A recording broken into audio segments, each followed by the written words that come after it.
Boa noite, pessoal de Brasília, do Brasil. Boa noite a todos que estão com a gente aqui. Boa noite, Murilo Rosa.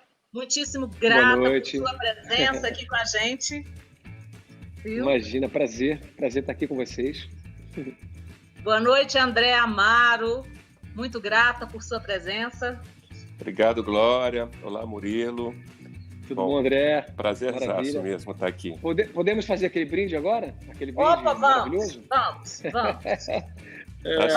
Gente, um brinde. A gente tem poucos motivos para comemorar, mas assim, a esperança é a última que morre, né? Então, um brinde ao Brasil, Universidade de Natal, um brinde a vocês, a família de vocês. Um brinde à arte, um brinde ao teatro. Um brinde ao teatro, um abraço. Um brinde ao teatro. Um brinde aos amigos. Vamos Pronto, lá. É o Marcelo com a gente aqui com essa live, Marcelo. E eu vou pedir para a gente ver o trailer do filme sobre Dulcina que nós fizemos, Murilo, André, e depois a gente vai começar a abrir os nossos corações. Dulcina de Moraes. Ação. Temos que entrar em ação para falar de Dulcina de Moraes. Dizem que o teatro é uma cachaça, mas eu não creio. Nunca inventaram uma cachaça tão boa assim. O grande momento da minha vida como atriz era estar ao lado da Dulcina, trabalhando com ela. Uma pessoa extraordinária. Dulcina era uma pessoa que acreditava nas coisas mais suaves e mais bonitas da produção humana. Sem os fracassos, tudo seria monótono e vazio. Ela fazia tudo, ela fazia drama, ela fazia comédia, ela era tudo. Dulcina foi uma comediante genial. Eu assistia a muitos espetáculos dela. Eu sou da geração Dulcina. Meu Deus, quando você começa a falar sobre Dulcina, você começa a lembrar de tantas coisas positivas e boas que aquela criatura fez pelo teatro brasileiro. Eu sinto tanta força aqui. Tanto que criar, que realizar. Era um fenômeno, essa mulher era um fenômeno. E chegou ao máximo que uma atriz poderia chegar, ainda passou um pouco.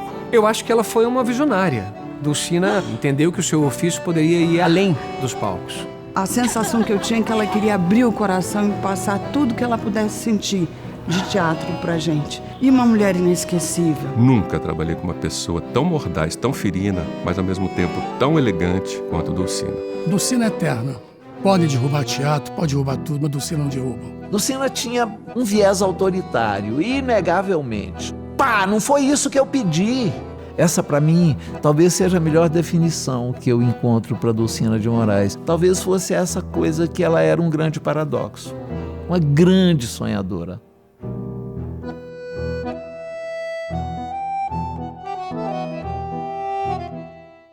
A gente vai retomar dessa história do teste que a sua irmã... Um momento assim super que eu recordo com muito amor, muito carinho, né? Na verdade, o Dulcina faz parte da minha vida, né? O Dulcina, enfim, desde a minha primeira semente foi plantada no Dulcina. Então, eu estava chegando de férias de Cabo Frio, aí minha irmã me indicou um teste que ia acontecer no Dulcina, saiu no DFTV, saiu no jornal, fizeram uma divulgação desse teste, eu não sabia nem o que era direito, né? E aí acabou que fui dormir, aí falei, não dei muita atenção no primeiro momento, mas aí depois acordei e falei, eu vou lá. Por que não, né? Brasília, né? Todo mundo louco para ter novas emoções, né? Sentir novas emoções, né? E aí passei num shopping, comprei uma blusa nova e fui lá para esse negócio, para ver o que era. Aí cheguei lá no Dulcina, o Dulcina estava lotado de gente. Tinha muitas pessoas na porta do Dulcina para fazer esse teste. E eu era uma cabecinha, né? Lá atrás, assim, eu não conseguia nem chegar direito lá na porta. E acabou que eu descobri que quem iria fazer esse teste eram os alunos do Dulcina. Gente, eu não deveria nem estar contando essa história assim, desse jeito. Que vem aí. Vamos embora, não tem problema. Aí, então, 250 alunos que iam fazer esse teste. Que aí eu descobri lá que era um teste para Globo, alguma coisa da Globo. Eu não sabia direito o que era. Aí, enfim, acabou que eu voltei pro carro, porque tinha muita gente, não conseguia entrar. E aí fiquei pensando, falei, pô, já tô até aqui, né? Comprei uma blusa nova, né? Poxa, pelo amor de Deus. Aí voltei para lá direito. Voltei para lá de novo, olhei, isso aqui, e acabou que eu consegui, não vou contar detalhes como, mas eu consegui entrar. Eu consegui entrar. E foi muito engraçado, porque eu cheguei numa sala que tinha assim, tava cheio de gente, né? Nem sei mesmo se realmente eram alunos, só alunos, enfim. Era a história que eu ouvi lá na época, né? E aí sentei numa cadeira e aí chegou o Ricardo Waddington, né, que hoje é um grande diretor da Rede Globo, né?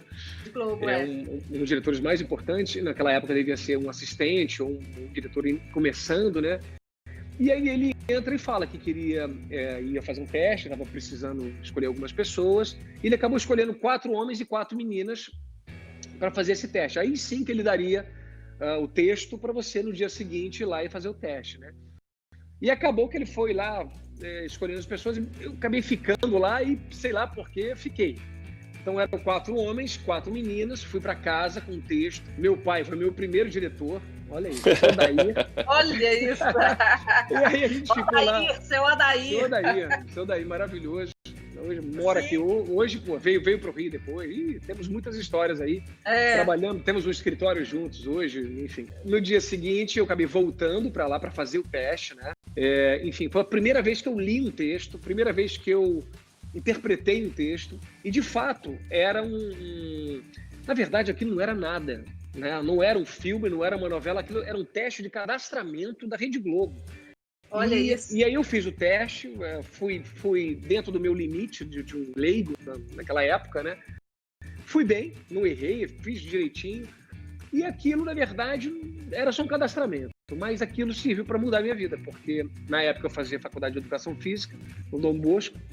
E aí, na hora, assim, eu tranquei a faculdade e fui fazer esse meu primeiro, vamos dizer assim, essa minha primeira experiência teatral, aí para valer, que foi no Dulcina, e que eu fiquei um tempo, e aí foi quando eu conheci o Humberto Pedrancino, o Jesus Vivas, e aí eu fiz esse curso com eles, assim, durante um bom tempo, assim, e foi marcante, porque aí foi nesse curso, quer dizer, aquele teste foi um motor de arranque para eu entrar, para eu conhecer um pouco do teatro, né? E aí comecei. Aí a primeira peça que eu li foi Dois Perdidos numa Noite Suja, entendeu? Do Plínio Marcos, a primeira peça.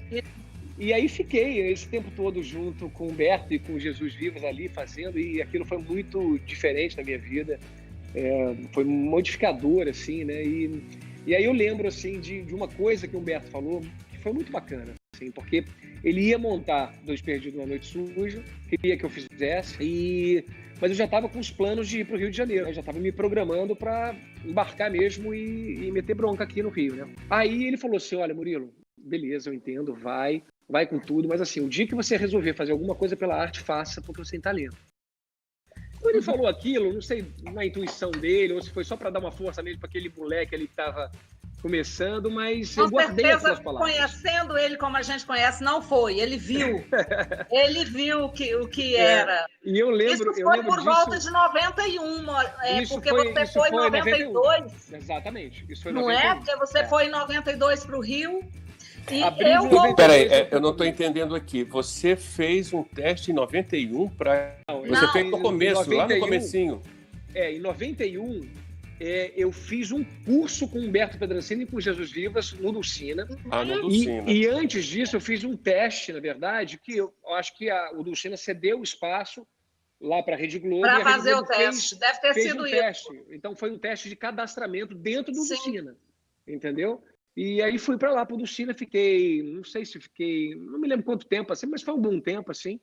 Aí em abril de 92, isso foi 91, aí em abril de 92 eu me mudei aqui para o Rio de Janeiro. Mas essa experiência, essa lembrança, é engraçado, né? Porque eu sempre brinco, sempre falo com as pessoas, né? As pessoas que estão começando, falo, cara, o início de uma profissão, acho que seja qualquer profissão, ela tem que ser muito bem pensada e muito bem estruturada, porque você vai lembrar dela para sempre.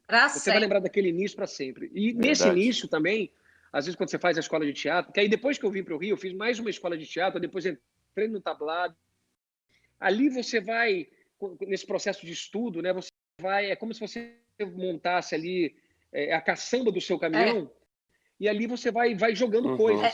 É o bichinho que pica, o bichinho do amor que pica ali. Eu achava que o Murilo era mais veterano, era mais antigo do que eu. Que ele tinha entrado com uma Françoise lá no comecinho.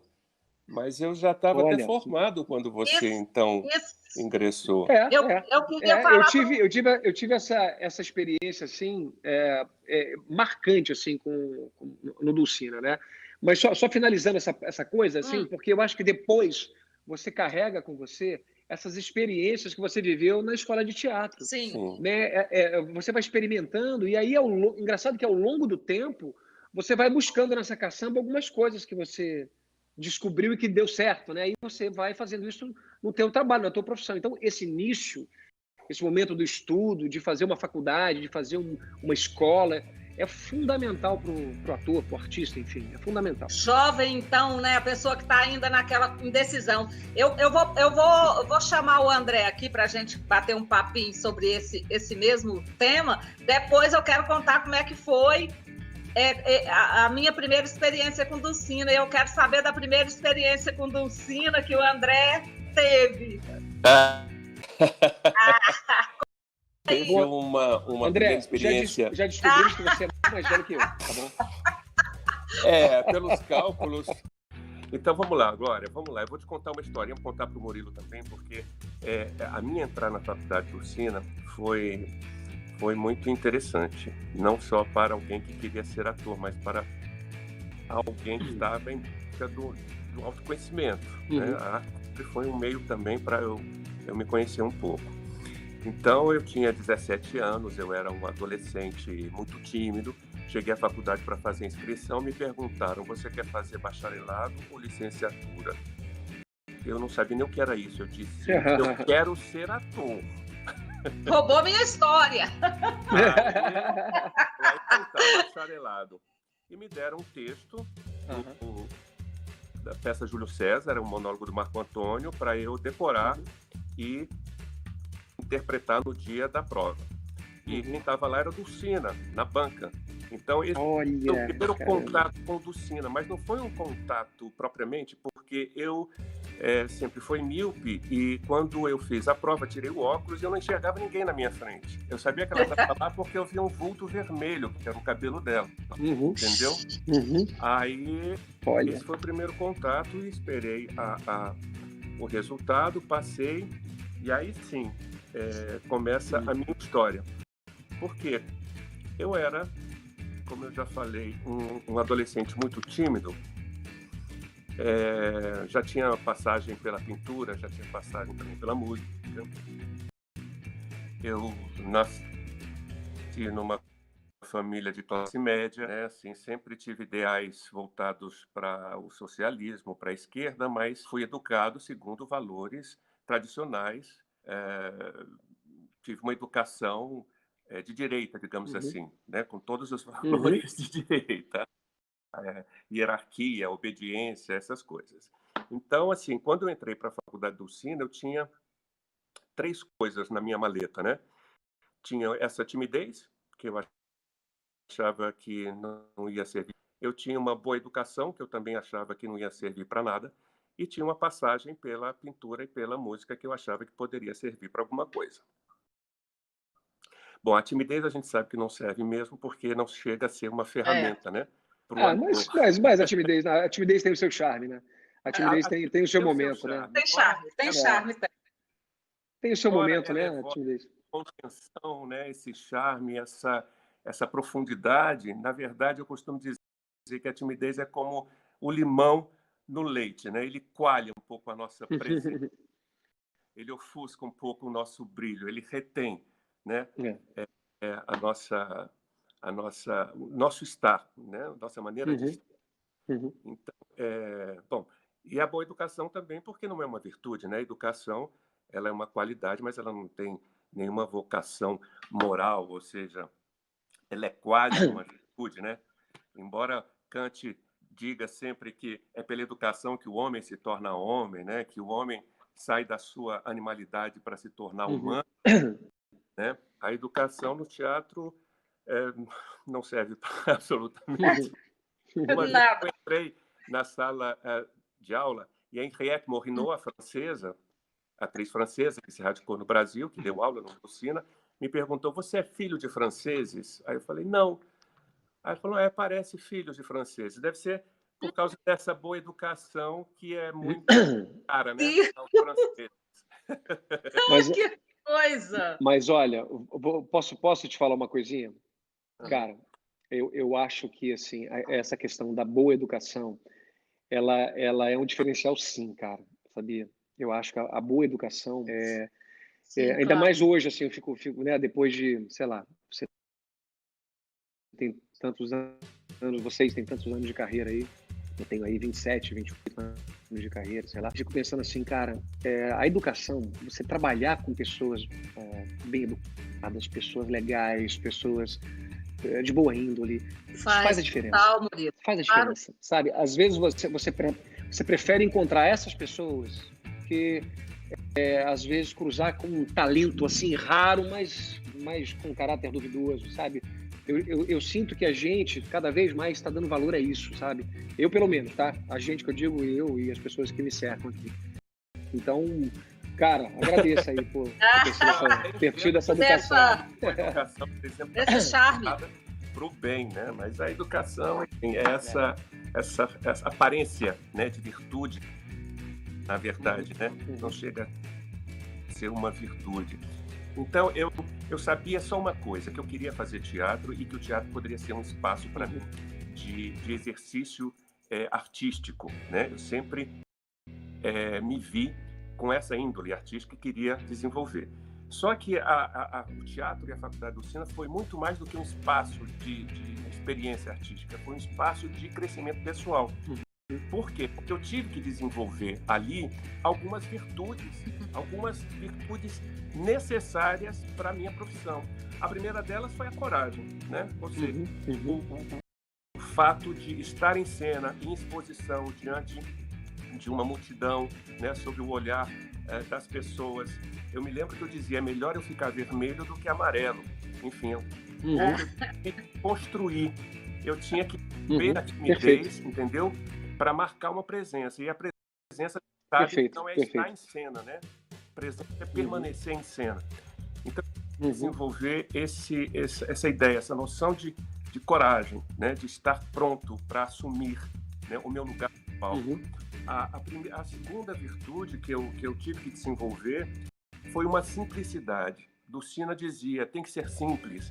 Não busque o glamour, não busque o sucesso, não busque transformar o teatro num espaço de requinte, porque tudo é muito artesanal. Trabalho de marceneiro, né? Ou seja, é tudo simples. Se você assume, né, esse lugar, tudo se torna mais palatável, mais real, mais cru, mais carne, mais humano, né? Então, isso foi importante. A outra foi a fidelidade, ou seja, ser fiel, perseverar na sua escolha, saber que você escolheu aquilo que você dá prazer, que te dá completude, que te dá... E é tão difícil, né? É tão difícil você encontrar isso, né? Você realmente decidir, né? Eu acho que poucas pessoas, elas hoje fazem exatamente aquilo que elas escolheram, né? Um percentual muito pequeno. As pessoas, isso é triste, né? Porque as pessoas sofrem por não fazer aquilo que tem vontade e desejo de fazer. Então, quando você faz, né? É isso que você está falando. Quando você faz, você tem que ter realmente um respeito muito grande, né? Pelaquela tua escolha. E aquela tua escolha que também, ao mesmo tempo, foi tão generosa, né, com você, né? Verdade. Bom, aí tem também tantas outras, né? A humildade, por exemplo. A Lucina dizia: o teatro não é um exercício da vaidade, é um exercício da espiritualidade, ou seja, tem que assumir que a grandeza do teatro, né? Você é pequeno, você é um sacerdócio, né? Um sacerdote. O teatro é como um sacerdócio, você está num templo de colunas imensas, né? E com leis também que você precisa respeitar. Então, há que se curvar a essa grandeza do teatro, né? Você não pode ter atitudes arrogantes. Você tem que exatamente saber qual é a lógica, né? e as nuances, né, que estão existenciais, digamos assim, que estão por trás. do teatro, né? Para poder se situar melhor nele, eu acho, sabe? E a outra coisa é, enfim, o amor também, né? O Lucina dizia, é preciso amar o teatro. Não, isso são coisas, isso que você está falando são coisas tão valiosas, porque ao mesmo tempo, né, é uma profissão que a gente precisa ter isso, trabalhar com isso, mas é uma profissão que ela pode te levar ao contrário disso tudo, né? E isso que é louco, né? Se você não for... E a gente às vezes conversa muito sobre esse tipo de caminho, né? Às vezes você vê assim, peraí, a pessoa demora tanto tempo para de repente ter um reconhecimento, mas quando ela tem um reconhecimento, ela se fecha, ela começa a criar uma crítica exagerada sobre si mesma e perde a simplicidade, né? Perde o simples, né? Então, só para finalizar, assim, essa questão do amor, né? A gente fala amar o teatro, né? Acima de todas as coisas, porque assim foi com Lucina, né? Então, o que é amar o teatro? Eu acho que amar o teatro, em essência, é amar o público, entende? Ou seja, então, se você não ama o teatro, para quem você destina todas as suas intenções e toda a sua existência, entende? Não funciona. Então, você tem que respeitar o público, você tem que amar acima de todas as coisas. Isso foi muito bonito. Só para dizer que isso foi durante o processo com Lucina. A primeira vez que viu Lucina foi no primeiro dia de aula. Ela entra, aquela sua postura muito altiva, né? Aquela senhora grande, corpulenta, com aqueles óculos, parecendo um ninja. E ela olha para todo mundo e diz: o que você veio fazer aqui? E essa foi a primeira impressão que eu tive de Lucina, de uma esfinge com seu olhar, querendo nos colocar um enigma, entende? Eu não soube dizer nada, porque eu tão pouco tempo... Você só descobriu isso mais tarde, muito mais tarde, né? Quando você adquiriu a experiência que você tem, é que você descobriu que ela tinha essa característica de uma esfinge, de que estava te fazendo uma pergunta absolutamente vital e essencial. O que você veio fazer aqui? É isso? É uma ótima pergunta.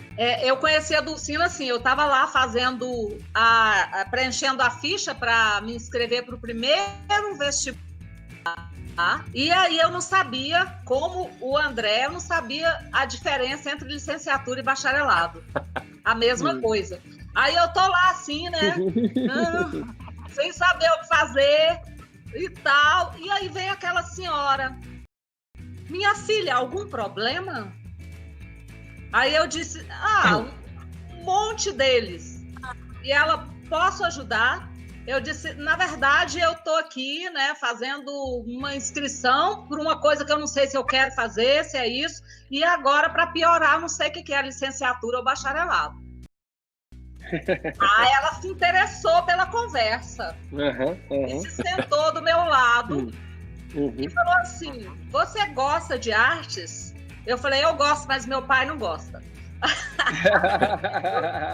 aí eu disse: meu pai quer que eu seja advogada ou médica, né? Que era o que realmente importava naquela época para os pais.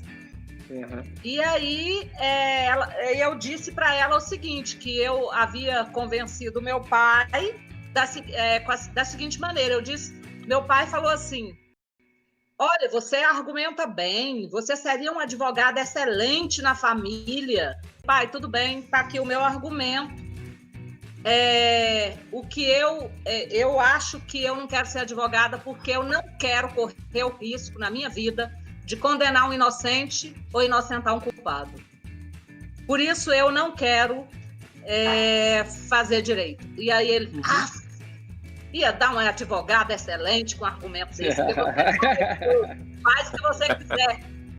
Você defendeu bem. Fui fazer o vestibular de artes, conto isso para Dulcina. Dulcina falou a mesma coisa: você seria uma boa advogada, uma excelente, mas eu acho que eu prefiro você fazendo artes com a gente e faça licenciatura. Ela disse: faça licenciatura pelo seguinte: você vai fazendo todas as optativas de bacharelado, depois você fica mais alguns meses e conclui os 2 cursos. E foi isso que eu fiz. E aí eu entendi que eu conseguiria fazer as 2 coisas. E mas aí eu fui para o Rio de Janeiro. Eu só fiquei 2 meses, me parece. Fui para o Rio de Janeiro e fiz Unirio aí. Fiz as duas coisas. Fiz Você licenciatura... se formou na Unirio aqui? Na Unirio. Que Licenciatura e bacharelado e tudo Que mais. época que você se formou na Unirio? Eu me formei em 90, eu me formei na 90. Uhum. Foi mais ou menos isso, ou foi um pouco antes. Me lembro agora. Eu frequentei muito o Rio. Eu morava em Botafogo. Sei que em 92 eu vim embora para cá. 92, 93, 94. Foi quando você enfim, foi esses pra lá. anos iniciais aqui. Eu frequentei muito o Unirio, aquela biblioteca que tinha, enfim, fui muitas vezes lá. É um campus bonito, né? né? Uma história maravilhosa, fabuloso. Aí vim para cá e aqui eu volto e fui dar aula na faculdade Dulcina. Acabei dando aula, é uma paixão, é um amor pela Dulcina, por tudo que a Dulcina foi, por tudo que a Dulcina fez, né? Construiu, e por tudo que ela trouxe para a vida da gente, de todos nós que estivemos meia hora sequer da nossa vida ao lado dela.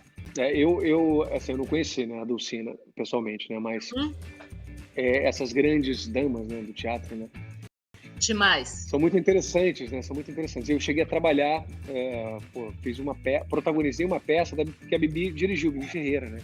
Sim. Então eu tive uma em 98, eu tive uma convivência, eu estava saindo de uma novela da Manchete chamada Mandacaru, dirigido pelo Avancini.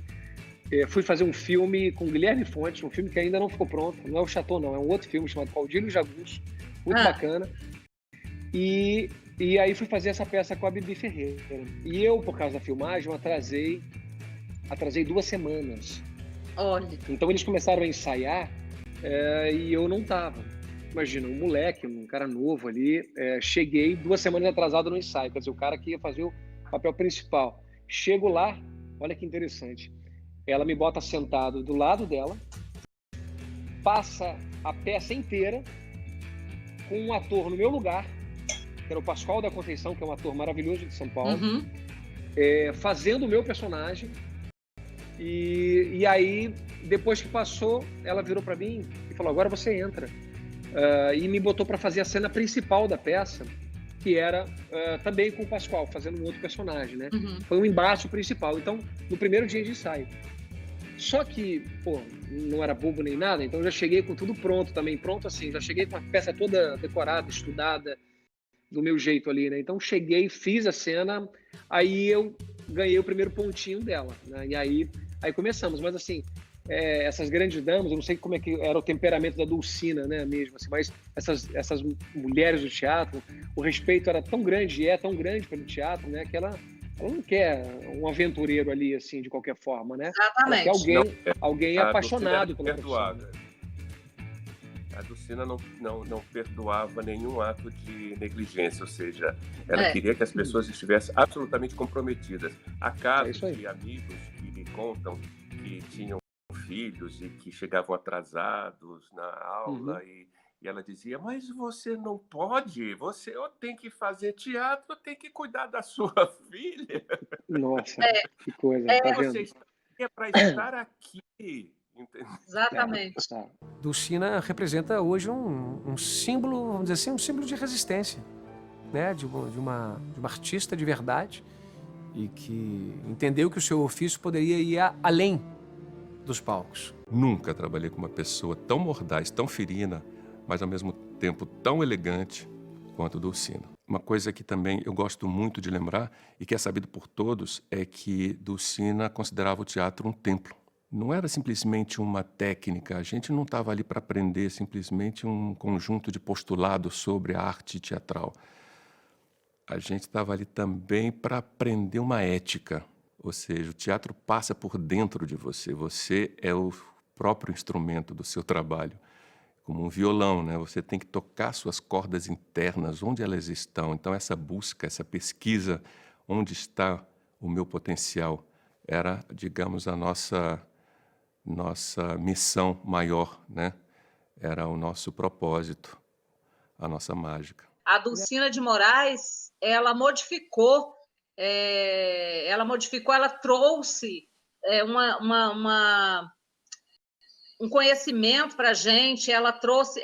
Eu trato nesse filme de 3 questões bem fortes para mim, no sentido assim de, enquanto pesquisadora, quando eu comecei a falar sobre Dulcina, eu achava que eu estava falando apenas de uma mulher que fez grandes coisas pelo teatro brasileiro.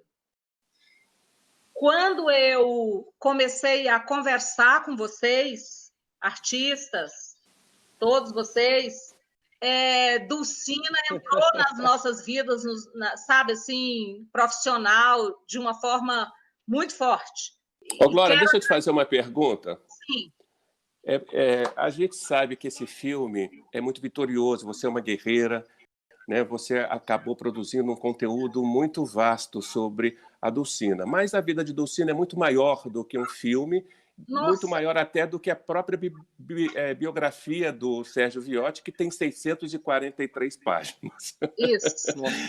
Eu quero saber de você o seguinte, depois de feito esse filme, o que você acha que faltou, que ficou de fora? Ou seja, há muitas histórias laterais, né, que existem, né, e que estão aí em volta dessa figura central, que é a Dulcina.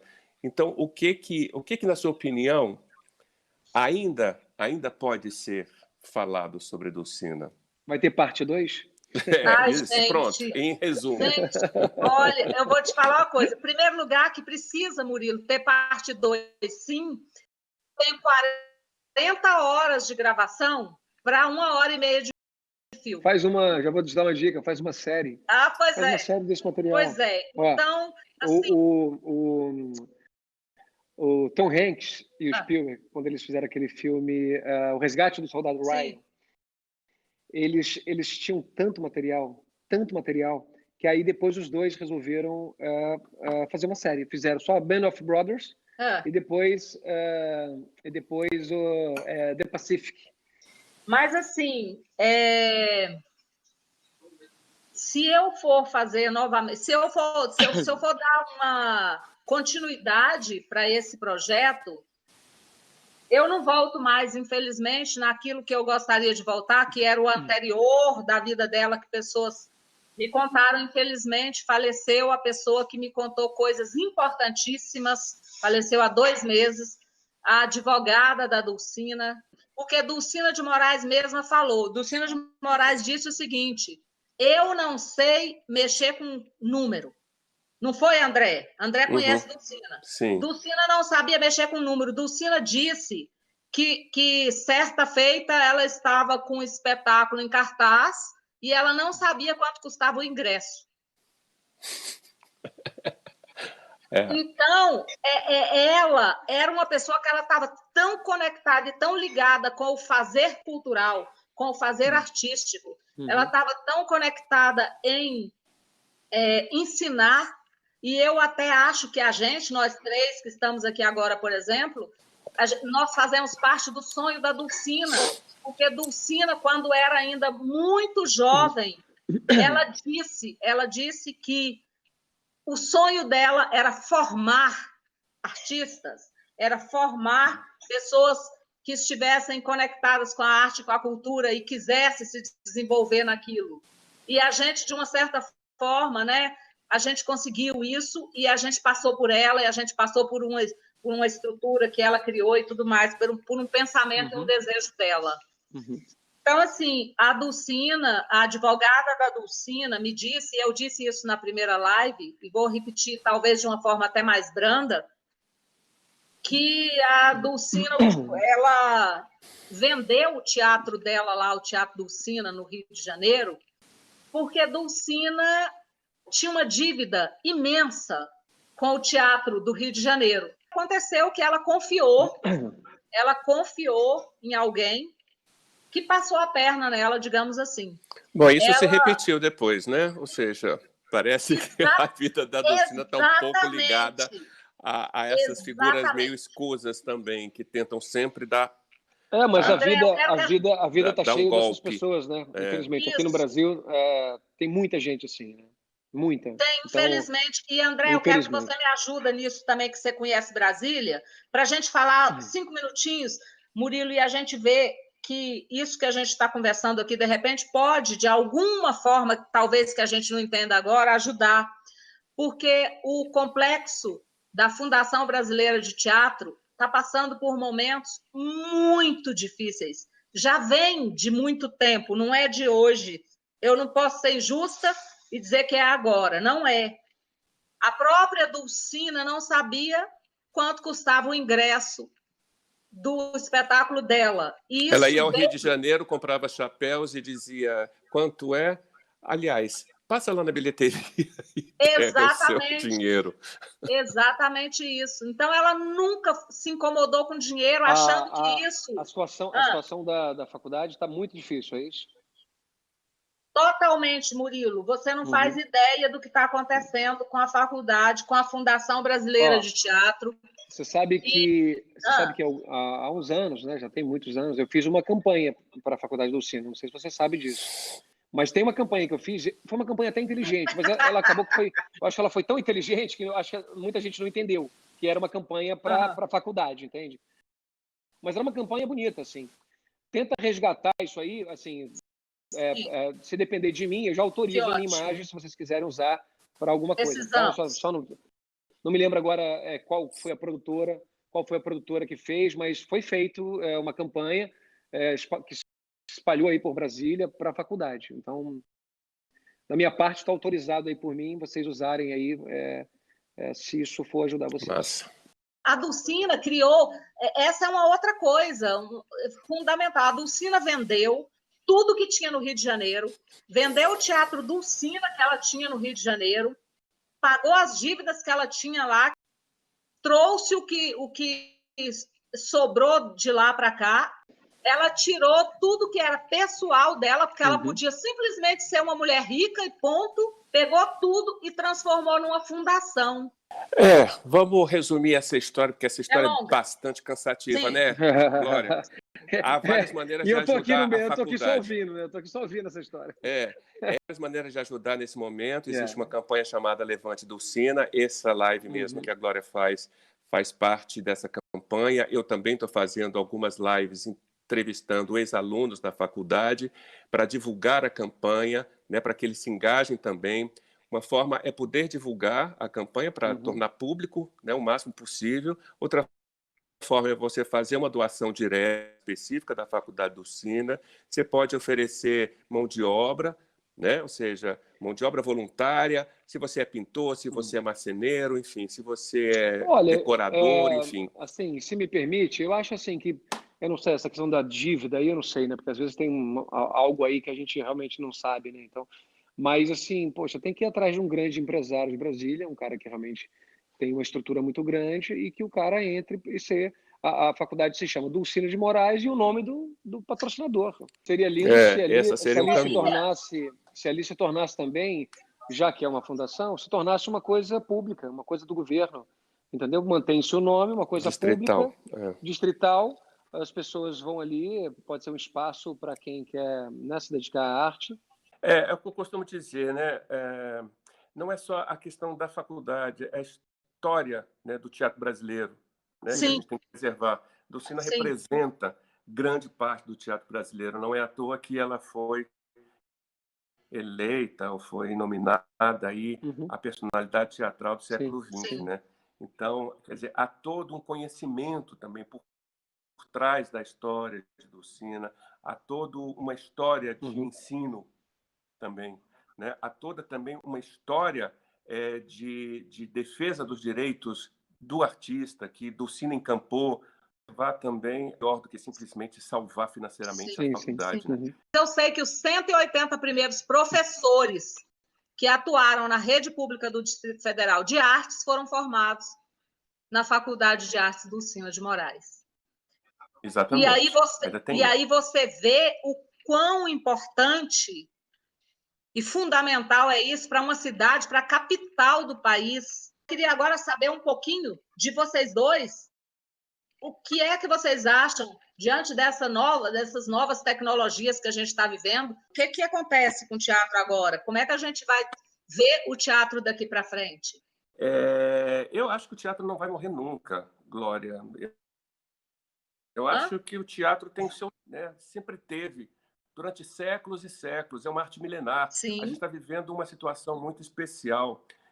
Daqui a pouco vamos voltar a fazer o teatro mesmo, né? Ou seja, essa arte viva, sem intermediação direta entre atores e espectadores, né? Porque, claro, a gente tenta manter, né, a importância do teatro, né, fazendo transmissões, né, online. Isso é interessante, porque a gente não esquece que o teatro está aí. Mas isso não é teatro, né? Isso é apenas uma transmissão eletrônica, né, de um fato que pode estar acontecendo ali, naquele momento. Exatamente. Né? Mas teatro não pode ter intermediação. Eu sou muito confiante. Eu acho que o teatro, claro, ele existe, vai existir e não vai morrer jamais. E Dulcina está dizendo. Olha, tem coro. Ela sabia, né? Era uma sábia. Eu voto também pelo teatro sempre, pela força do teatro. Que na verdade, toda a indústria, né, assim, de dramaturgia está parada, né? Então, se você pega o cinema, se você pega a televisão, se você pega todo mundo está parado. Eu estava fazendo uma novela, Salve Quem Puder, e a gente parou. Quer dizer, a primeira vez na história ali da Globo ali que se para uma novela, enfim. Então, a gente tem discutido aí assim, de uma forma muito responsável, mas tem todo um protocolo hoje para se voltar a fazer, enfim, dramaturgia na televisão, bom, cinema. Então, eu acho que é um fato muito específico, né, que ninguém imaginou, né, isso ia acontecer, uma coisa nova, né. Então, eu estava todo programado, na verdade, eu ia acabar a novela no dia 24 de julho. Aí depois eu ia estrear um espetáculo chamado Barnum, o Rei do Show, que é um musical da Broadway, né? Aquele filme Rei do Show do Hugh Jackman, né? Que se inspirou na peça da Broadway, né? São músicas diferentes. Então a gente ia estrear no dia 1º de setembro em São Paulo. Eu estava assim com muita vontade, curiosidade, né, de fazer. E depois eu ia fazer um filme, né? No sulco do Tabajara Ruas. Então, tudo acabou, tudo parou, tudo mudou. Então, tudo mudou para o ano que vem, né? Então, assim, eu acho assim, enquanto não vier uma vacina, vai ficar ainda todo mundo muito cauteloso, né? E, de fato, não tem jeito. De fato, o teatro, dessas três indústrias... presencial, né? O teatro vai sofrer, eu não tenho dúvida. Agora, morrer é impossível, né? Isso é impossível. Mas, assim, a gente não pode esquecer de uma coisa, de fato, né? Assim, todo mundo que está nessa profissão tem um amor, uma paixão gigantesca, né? Quer dizer, a nossa profissão ela depende dessa paixão, né? Acho que quando você fala, né? Tem uma palavrinha que eu sempre gosto de usar, que é o entusiasmo, né? Entusiasmo, na verdade, é você ter Deus dentro de você e você ter essa capacidade de realização, né? Então, assim, o teatro, né? Quer dizer, essa nossa profissão, ela depende muito desse entusiasmo, né? Isso que o André estava falando, essa coisa da timidez, né? Que isso atrapalhava ele. Realmente, essa profissão ela precisa de uma certa ousadia, né? Mas você pode ser tímido e ousado ao mesmo tempo. Também acredito nisso, né? Então, mas eu acho que assim nós precisamos dessa paixão, né? Ela é fundamental. Mas a gente não pode esquecer também que quando você se torna, né, um profissional, né, da área, e eu falo isso assim com muita tristeza também, porque eu sei que a minoria consegue viver bem da profissão ou viver da profissão. É uma profissão muito ingrata, mas outras profissões também são ingratas, sabe? Então, o jogador de futebol, né? Você fala aí no jogador de futebol, mas quantos jogam de futebol, né? Então, a gente não pode esquecer que existe uma coisa assim, quando você se torna um profissional. Então, é porque você vai viver disso. Então, você tem contas para pagar, você tem coisas para fazer. Então quando você está começando, né? Eu fiz muito teatro e fiz muito teatro de graça. Fiz teatro de graça com o produtor ganhando.